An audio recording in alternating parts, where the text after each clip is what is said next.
Hi to all, welcome to IIT foundation classes with Revathi. మనం last క్లాస్లో geometry అనే చాప్టర్లో సర్కిల్స్ గురించి డిస్కస్ చేసుకున్నాము. నెక్స్ట్ టాపిక్ వచ్చేసి సిమెట్రీ. సిమెట్రీ అంటే ఏంటంటే ఇక్కడ మనము ఇందులో letters examine the following figures drawn on a rectangular piece of paper.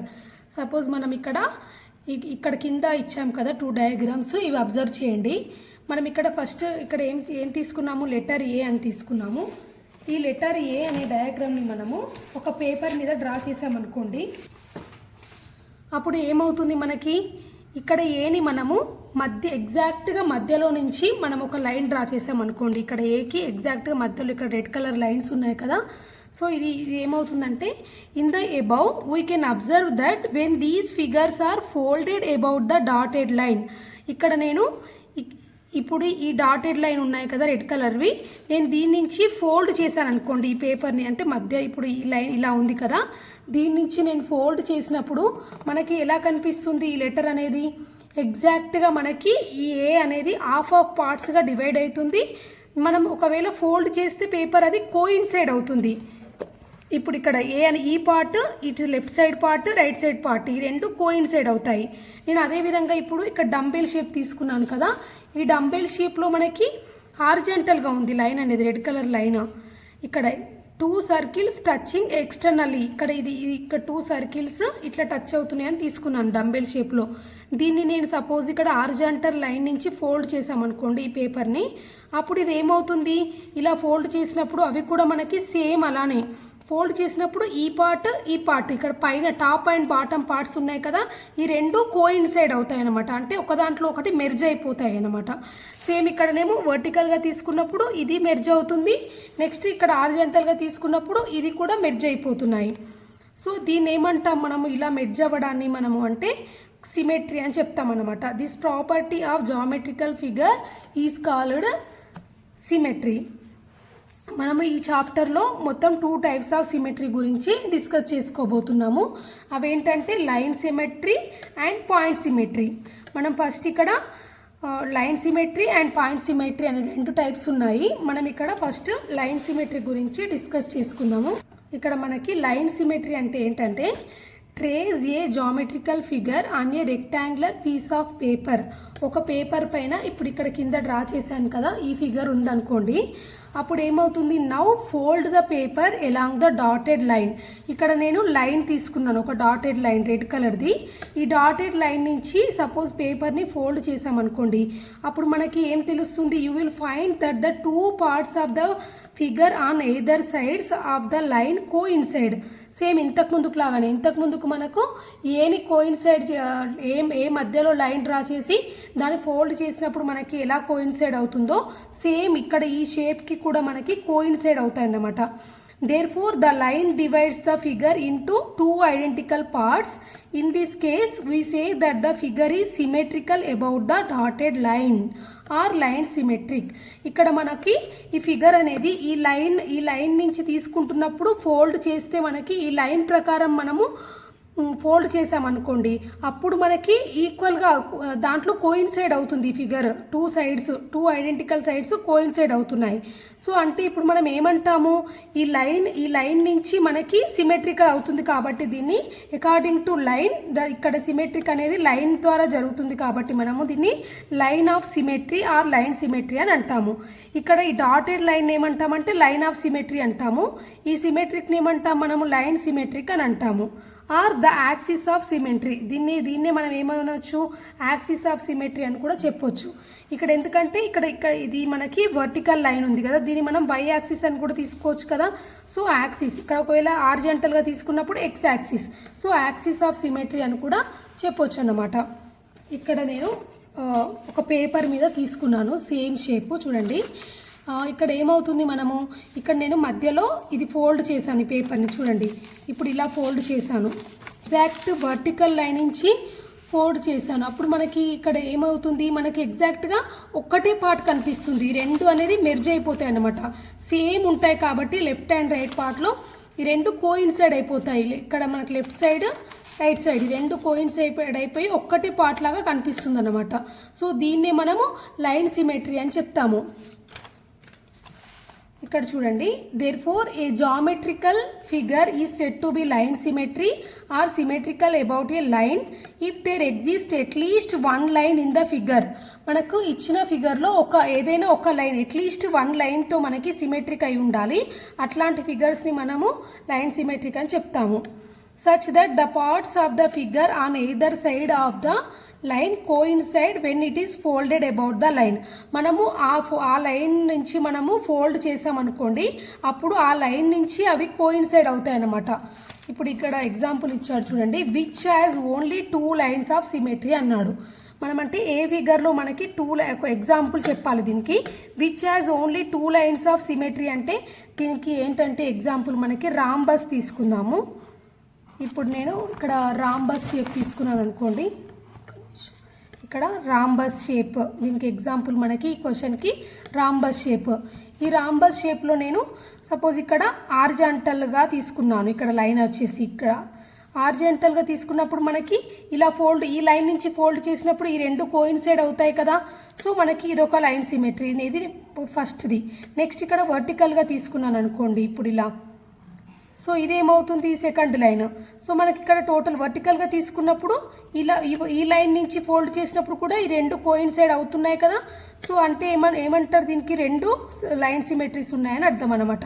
So which has only 2 lines of symmetry అంటే మనం ఎగ్జాంపుల్ దీనికి రాంబస్ చెప్పొచ్చు. పాయింట్ సిమెట్రీ అంటే ఏంటో చూద్దాము. ఇక్కడ పాయింట్ సిమెట్రీకి మనకి ఇక్కడ కూడా ఒక ఫిగర్ ఇచ్చాడు.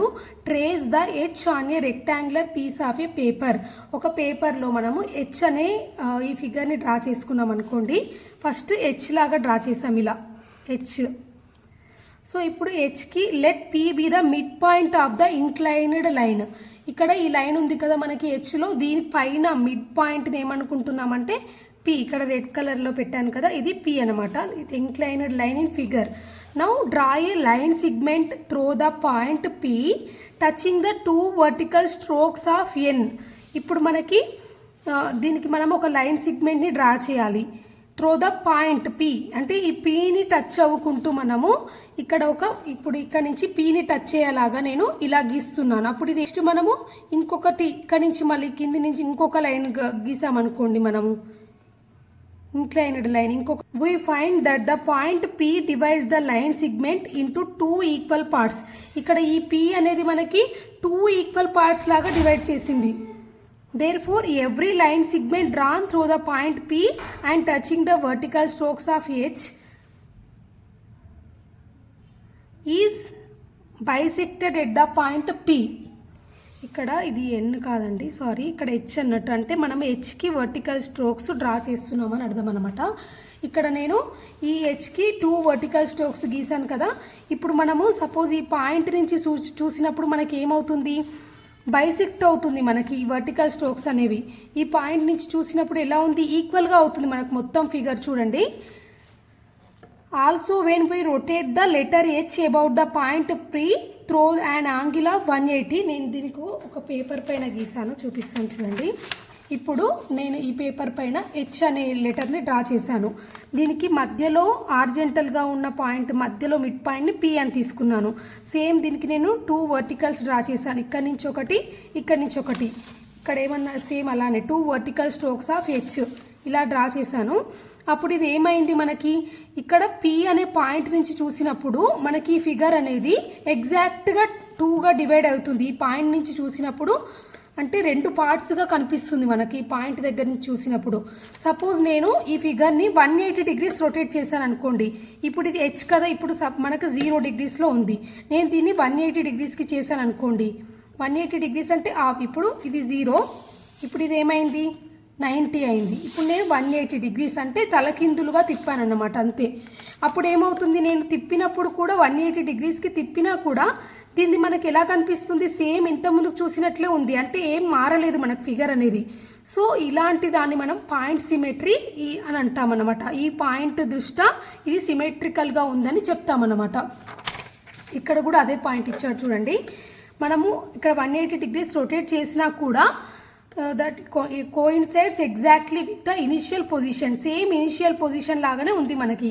This property of geometrical figures is called point symmetry. In this case we say that the point P of symmetry of the figure.